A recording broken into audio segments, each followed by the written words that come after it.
The Apostle Paul in 2 Corinthians 10:5 states this. He says, "We destroy every proud obstacle that keeps people from knowing God. We capture their rebellious thoughts and teach them to obey Christ." Let me ask you a question today. What thoughts do you have today that is keeping you from experiencing God's best for you? What is it in your mind today that might be hindering God's working in whatever it is that you might need from Him today? What is it in your thoughts? What is in your mind that's keeping you bound by God's work in your life?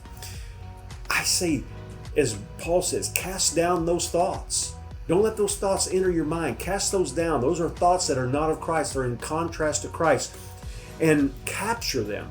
In fact, the scripture says to capture those thoughts and force them to obey Christ. Now, in our minds, we receive a stimulus, some kind of information on many things. It could be whatever you're facing today, whatever you're needing today, whatever you're believing for today. But those thoughts come into your mind, and it matters what you do with those thoughts from the time they enter this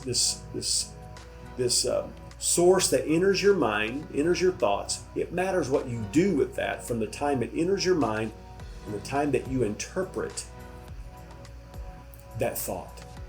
Today, I want you to take those thoughts that are not of Christ, and as they come into your mind, Paul has already indicated that they do come into our mind. But when they come into our mind, take those thoughts and command them and capture them and force them to obey Christ. And it changes everything about your life.